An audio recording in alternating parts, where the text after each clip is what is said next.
Bismillahirrahmanirrahim. Assalamualaikum warahmatullahi wabarakatuh. Perkenalkan, nama saya Nopita Trirajaki Sihombing dari Program Studi Pendidikan Biologi semester 3. Di sini saya akan menjelaskan tentang filsafat pendidikan pragmatisme, yang dimana kita tahu istilah pragmatisme berasal dari kata pragma, artinya praktik atau aku berbuat. Maksudnya bahwa makna segala sesuatu tergantung dari hubungannya dengan apa yang kita lakukan. Istilah lainnya yang dapat diberikan pada filsafat pragmatisme adalah instrumentalisme dan eksperimentalisme. Disebut instrumentalisme karena menganggap bahwa di dalam hidup ini tidak dikenal tujuan akhir, melainkan hanya tujuan antara dan sementara yang merupakan alat untuk mencapai tujuan berikutnya. Termasuk dalam pendidikan tidak mengenal tujuan berikutnya, termasuk dalam pendidikan tidak mengenal tujuan akhir. Kalau suatu kegiatan telah mencapai tujuan, maka tujuan tersebut dapat dijadikan sebagai alat untuk mencapai tujuan berikutnya. Dikatakan eksperimentalisme karena filsafat ini menggunakan metode eksperimen dan berdasarkan atas pengalaman dalam menentukan kebenarannya. 1. Realitas. Realitas dan dunia yang kita amati tidak bebas dari ide manusia dan sekaligus juga tidak terikat kepadanya. Realitas merupakan interaksi antara manusia dengan lingkungannya. Manusia dan lingkungannya berdampingan dan memiliki tanggung jawab yang sama terhadap realitas. Dunia akan bermakna sejauh manusia mempelajari makna yang terkandung di dalamnya. Teori pragmatisme tentang perubahan yang terus-menerus didasari pandangan Herakleitos atau 540 sampai 480 sebelum Masehi. Seorang filosof Yunani dengan teori yang disebut phantare, artinya mengalir secara terus-menerus. Manusia dipandang sebagai makhluk fisik sebagai hasil evolusi biologis, sosial dan psikologis karena manusia dalam keadaan terus-menerus berkembang. Manusia hidup dalam keadaan menjadi atau becoming secara terus-menerus ongoingness. Manusia secara mendasar adalah plastis dan dapat berubah. Anak harus mempelajari hidup dalam komunitas individu-individunya, bekerja sama dengan mereka dan menyesuaikan diri secara cerdas terhadap kebutuhan dan inspirasi masyarakat. Tema pokok filsafat pragmatisme adalah A.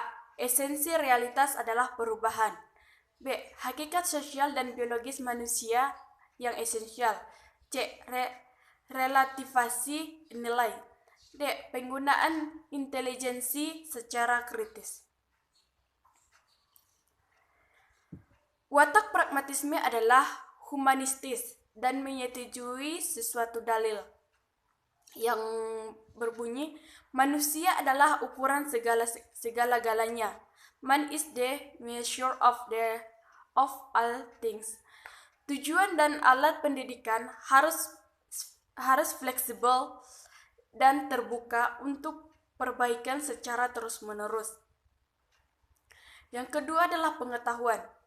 Pragmatisme yakin bahwa akal manusia aktif dan selalu ingin meneliti, tidak pasif dan tidak begitu saja menerima pandangan tertentu sebelum dibuktikan kebenarannya secara empiris.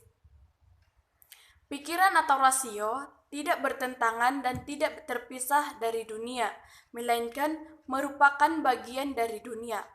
Pengetahuan sebagai transaksi antara manusia dengan lingkungannya.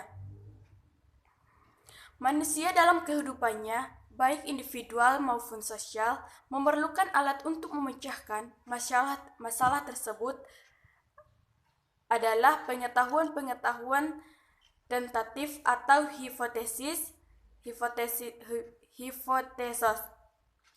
Karena itulah pragmatisme Dewey disebut instrumentalisme. Pragmatisme mengajarkan bahwa tujuan semua berpikir adalah kemajuan hidup. Di balik semua gambaran berpikir terhadap tujuan tertentu untuk mewujudkan dan memperkaya kehidupan, walaupun tidak menyadarinya. Dalam arti dapat mengabdi pada tujuan-tujuan pragmatisme. Dalam arti dapat mengabdi pada tujuan-tujuan tersebut. Jadi, nilai pengetahuan manusia harus dinilai dan diukur dengan kehidupan praktis.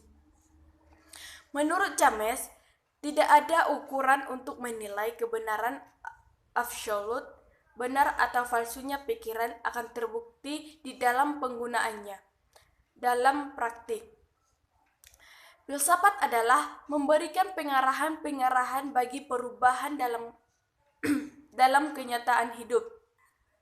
Oleh karena itu, filsafat tidak boleh tenggelam dalam pemikiran metafisik yang tidak ada faedahnya. Filsafat harus berpijak pada pengalaman dan meneliti serta mengelola pengalaman tersebut secara kritikal. Penelitian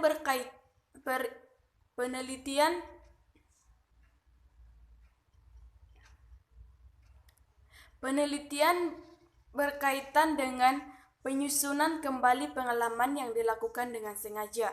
Oleh karena itu, penelitian dengan penilaiannya merupakan alat untuk memperoleh pengetahuan empiris.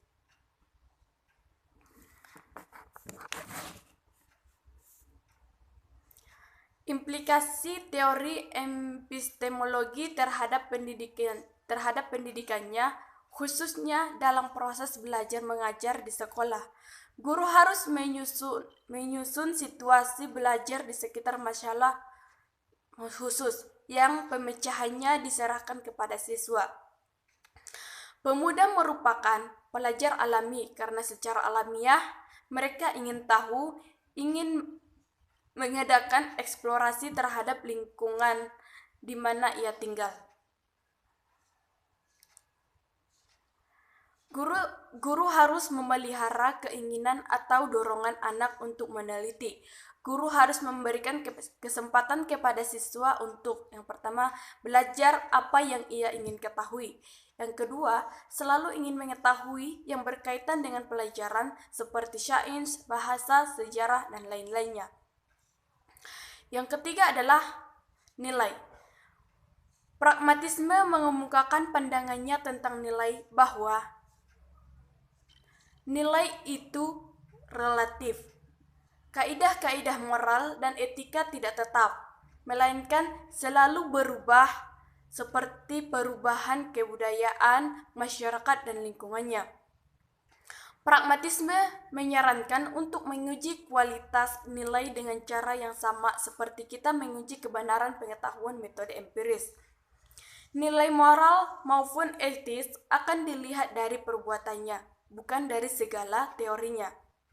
Jadi, pendekatan terhadap nilai adalah cara empiris berdasarkan pengalaman-pengalaman manusia, khususnya kehidupan sehari-hari. Menurut pragmatisme, kita harus mempertimbangkan perbuatan manusia dengan tidak memihak dan secara ilmiah memiliki nilai-nilai yang tampaknya memungkinkan untuk memecahkan masalah-masalah yang dihadapi manusia. Nilai-nilai itu tidak akan dipaksakan dengan kekuatan apapun kepada kita untuk diterima. Nilai-nilai itu akan disetujui setelah diadakan diskusi secara terbuka yang didasarkan atas bukti-bukti empiris dan objektif. Baiklah, cukup sekian penjelasan dari saya. Kurang dan lebihnya saya mohon maaf. Terima kasih atas waktunya. Wassalamualaikum warahmatullahi wabarakatuh.